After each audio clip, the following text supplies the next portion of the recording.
Lady Diana assassinée, un ancien agent du Mossad témoigne.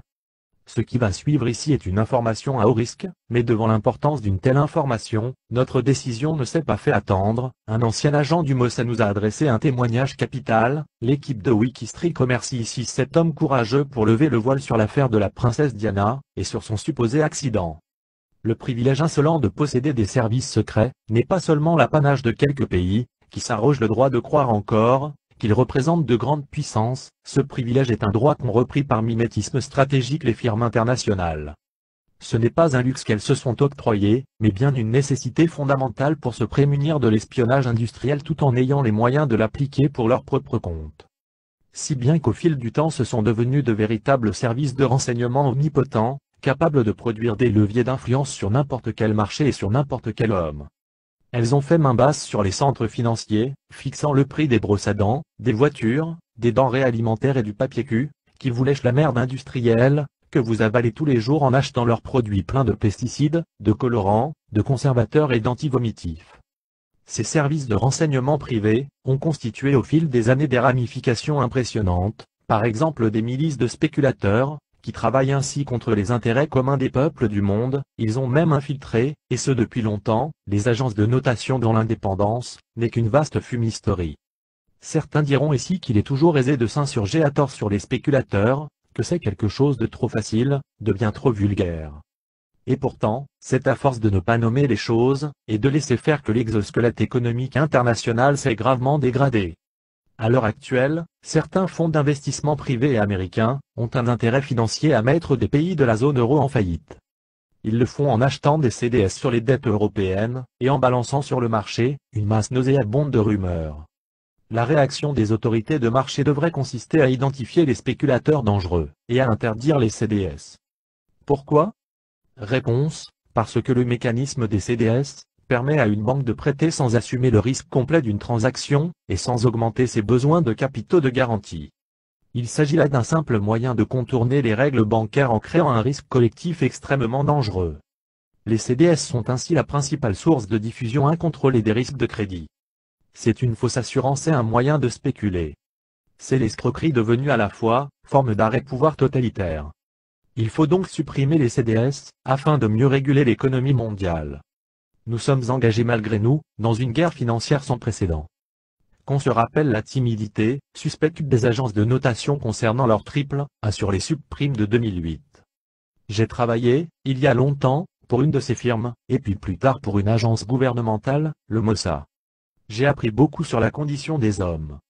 Ces derniers sont faits pour produire et se reproduire, travailler jusqu'à ce que mort s'ensuive, et larguer sur des zones de combat des enfants, qui feront de même en fermant leur gueule de ratés, d'esclaves, de sous-merdes prolétariennes. J'ai été un de ces agents de renseignement, j'y ai perdu mon âme, et depuis pas mal d'années maintenant, j'essaie de la regagner. La meilleure définition de l'informateur qui m'ait été donnée d'entendre, fut formulée par une vieille connaissance, un ancien agent secret du Mossad, Uzi Manemi. Vous passez des jours, voire des heures, avec lui, suivez ses progrès pas à pas, vous l'aidez, vous l'assistez dans toutes ses démarches, vous regardez ses photos de famille, vous connaissez les prénoms et l'âge de ses enfants. Et pourtant, l'informateur n'est pas un être humain, il ne faudra jamais le considérer comme téléphone. L'informateur n'est qu'une arme, le moyen d'atteindre une cible, un peu comme une Kalachnikov, point à la ligne. S'il faut l'envoyer à l'abattoir, n'y réfléchissez pas à deux fois. L'informateur n'est pas une personne. C'est un numéro. Et si vous saviez le nombre de blaireaux qui remplissent cette fonction à la perfection. L'espionnage est une affaire d'intelligence et de secret partisans derrière une porte blindée. Pour l'ouvrir, aucune balle ni aucune tête chercheuse ne suffirait, même pendant une fusillade de 1000 ans. Que faut-il faire? Réponse: savoir persuader son geôlier par le raisonnement, la flatterie manipulatoire, et, s'il le faut, par la menace. Je regrette l'ancien temps de ma jeunesse, se tenir constamment informé des alliances politiques, bancaires, économiques, aussi mouvantes soient-elles, savoir quel marché va tomber, vendre des informations essentielles, être reçu comme un roi dans des hôtels de luxe où se côtoient négociants en armes et contacts douteux. Un jour, je fus mêlé au destin tragique de Diana, la princesse de Galles, et de son amant, Dodi Al-Fayed, playboy et fils du riche propriétaire du Ritz, Mohamed Al-Fayed. Le Mossad, à l'époque, avait décidé de recruter des informateurs permanents au Ritz. C'était une équipe de professionnels dont je faisais partie. On saisissait au vol les propos de ses hôtes, on observait leurs attitudes, notant leurs allées et venues, relevant l'identité des personnes qu'ils fréquentaient. Souvent, les paparazzis agglutinés en permanence devant le Ritz pour mitrailler les prestigieux clients de l'établissement posaient problème. Une armée d'appareils photographiques est toujours un sérieux problème. Des mesures prudentielles s'imposaient, nos visages n'existent pas et n'existeront jamais, peu importe ce qu'on doit faire pour cela. Les jours passaient, les clients arabes et surtout saoudiens se faisaient nombreux. Je me rappelle que le personnel de l'hôtel ne les aimait pas, ils étaient grossiers, vulgaires, et claquaient du doigt pour appeler, hurlant si le service n'était pas assez rapide à leur goût. On avait besoin de recruter un informateur non juif, on fit donc une approche froide. En général, pour recruter un informateur, on dit souvent qu'on travaille pour une société désireuse de réactualiser sa banque de données, équiper à un bon prix ceux qui l'y aident. On ajouta à celui que l'on avait jugé apte, que nombre de clients du Ritz détenaient des informations susceptibles d'intéresser la société que l'on représentait. L'homme mordit rapidement à l'hameçon large et roi en son royaume. L'homme en question n'était fragile, on le harcelait, il noyait son angoisse dans l'alcool. On lui mettait la pression, il arriva un moment où il ne pouvait plus reculer, sinon on balançait à la direction de l'hôtel les informations confidentielles qu'il donnait aux paparazzis pour de belles petites rémunérations de fouine. On le tenait par les couilles, les dossiers qu'on avait sur sa vie étaient une chose qui suffisait à rappeler à cette merde, chef adjoint de la sécurité de l'hôtel, ce qu'on exigeait de lui. Le dimanche 31 août 1997, à 1h du matin environ, un accident de voiture se produisit dans le tunnel de l'Alma, une Mercedes roulant à grande vitesse, percuta un pilier de béton armé. Les morts, au nombre de 3, n'étaient autres que la princesse Diana, mère du futur roi d'Angleterre, Dodi Al-Fayed, fils de Mohamed Al-Fayed, le propriétaire égyptien des magasins Harrods et du Ritz, et le chauffeur de la Mercedes, notre informateur, Henry Paul. Quant au garde du corps, il était grièvement blessé. Très peu de gens, hors des services secrets israéliens, ont une idée du rôle joué par le Mossad dans la fin tragique de la femme la plus célèbre du monde, ainsi que dans les agences de notation à travers le monde. La méthode est la même, vanité, arrogance, pouvoir, manipulation, secret.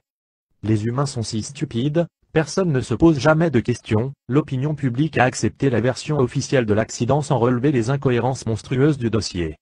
Seul un homme, Mohamed Al-Fayed, père de la victime, a quant à lui échappé à cette règle. Cet homme tenace, dont le fils a été lâchement assassiné, possède un cerveau et posa à l'époque les bonnes questions qui bien sûr restèrent sans réponse.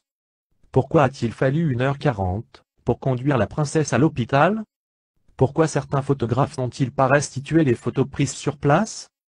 Pourquoi y a-t-il eu un cambriolage, cette nuit-là au domicile londonien d'un des paparazzis? Pourquoi les caméras de télévision en circuit fermé de ce quartier de Paris n'ont-elles pas produit une seule image? Pourquoi les caméras de contrôle de la circulation n'étaient-elles pas branchées? Pourquoi le théâtre de l'accident, au lieu d'être isolé, a-t-il été rouvert à la circulation au bout de quelques heures? Pourquoi, parmi les paparazzis massés à l'extérieur du Ritz, y en avait-il un dont l'équipement était celui d'un photographe d'actualité? Et qui sont les deux hommes non identifiés qui, après s'être mêlés à la foule des badauds, se sont retrouvés plus tard au bar du Ritz? Ils ont passé commande en anglais, sans cesser d'observer et d'écouter ce qui se passait, avec une attention soutenue. La vérité est que c'est moi qui ai pris le contrôle à distance du système électronique de la Mercedes. Ensuite, cela fut un véritable jeu d'enfant, comme diriger une voiture téléguidée, de faire en sorte que d'un seul coup. L'assassinat de Lady Diana a été commandité par la couronne d'Angleterre, et plus particulièrement par le prince Philippe, duc d'Édimbourg, et le contrat a été donné au MI6, service de renseignement extérieur du Royaume-Uni et au Mossad. La famille royale d'Angleterre ne voulait pas d'un prétendant au trône d'origine arabe, voire même musulman. Je demande pardon à Mohamed Al-Fayed pour ce crime, ce que je faisais c'était pour l'argent et pour rien d'autre, je sais que mes excuses ne valent rien, mais j'espère me racheter aux yeux de Dieu en révélant ce que je sais, et n'oubliez jamais ceci. Le racisme n'est pas un défaut, c'est une maladie. Tout ce qui est écrit ici est la pure vérité, cela a été confirmé par Thomas Gordon, journaliste d'investigation gallois, spécialiste des services secrets du monde entier, il a publié une 40aine de livres dans ce domaine, ainsi que par beaucoup d'autres journalistes spécialisés, et aussi par un membre de la gendarmerie nationale travaillant pour le Mossad. L'équipe de Wikistreak est fière d'appartenir à un des derniers sites internet où la vérité survit, et nous tenons à remercier ici Monsieur Carl Weisman d'avoir contacté le site Wikistreak en reconnaissance de notre travail et de notre dévouement malgré les menaces perpétuelles dont nous faisons l'objet. Carl Weisman réside aujourd'hui à Ashdod, en Israël, sous une nouvelle identité. Il a arrêté ses activités de renseignement, et se consacre aujourd'hui à l'écriture. Le nom de Klaus Weizmann est évidemment un pseudonyme utilisé pour des raisons de sécurité. Wikistrict demande la réouverture du dossier Lady Diana, compte tenu des nouveaux éléments apportés à l'opinion publique.